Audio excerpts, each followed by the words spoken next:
Stop diarrhoea कार्यक्रम का शुभारंभ आज वार्ड की पार्षद श्रीमती प्रेमलता चंद्राकर मैडम प्राथमिक स्वास्थ्य केंद्र भिलाई 3 में की है। भिलाई 3 चरोदा के लिए इस अस्पताल वार्ड की वो पार्षद है, जनप्रतिनिधि है, उनके द्वारा इस कार्यक्रम का उद्घाटन कराया गया है। और स्टॉप डायरिया का जो मूल उद्देश्य ये है कि वर्षा ऋतु में जो जल संक्रमित रोग होते हैं, जिसमें उल्टी और दस्त सबसे बड़ा कारण बन के आता है, तो 0 से 5 साल के बच्चों को दस्त प्रबंधन उनकी माताओं को, पिता को, पालक को समझाने के लिए, ताकि वो समझ सके कि दस्त प्रबंधन को हम कैसे हैंडल करें, कैसे रोकथाम करें, कैसे निदान करें, ताकि बच्चों की मृत्यु उल्टी और दस्त से ना हो सके और बड़ों में भी उल्टी दस्त से मौत ना हो, वो भी उस चीज़ को जान सके।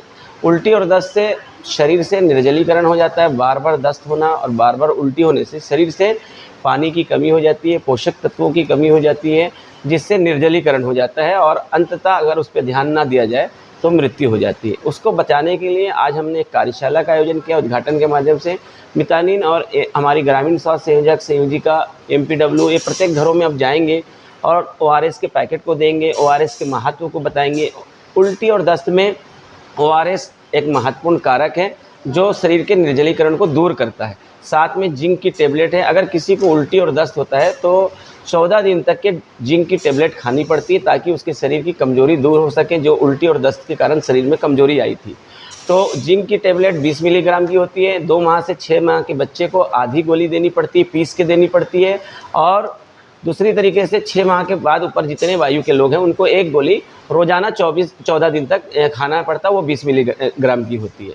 और इसमें स्वच्छता का बहुत महत्व है। सुमन K2 यानी हाथ धोने की विधि को हमने पब्लिक को बताया है, जनता को बतलाया है, माताओं को बतलाया है कि बच्चों को शौच से आने के बाद और खाना खाने से पहले अच्छी तरीके से साबुन से हाथ धोना सीखना चाहिए। और माताओं को भी खाना पकाने के पहले साबुन से हाथ को धोना चाहिए।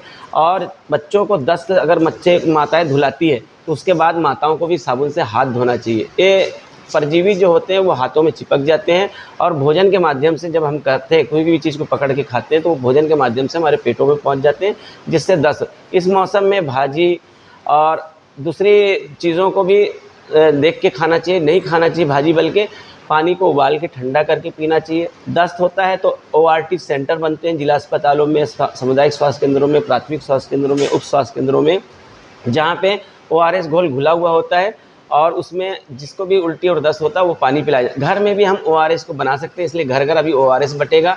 1 गिलास में 1 पैकेट घोल सकते हैं, या बड़ा पैकेट है तो 5 गिलास में यानी 1 लीटर पानी में उसको घोल के रख सकते हैं। और जितने बार दस्त हो रहा है हर बार उस 1 गिलास पानी, आधा गिलास पानी उसको बराबर पीते रहेंगे तो शरीर से निर्जलीकरण नहीं होगा और पानी की कमी और पोषक तत्वों की कमी नहीं होगी। और चिकित्सक के सलाह अनुसार अगर हम उपचार कराएंगे तो बहुत जल्दी हम उल्टी और दस्त से रोकथाम कर पाएंगे और निर्जलीकरण को दूर कर पाएंगे और मृत्यु से बच सकेंगे।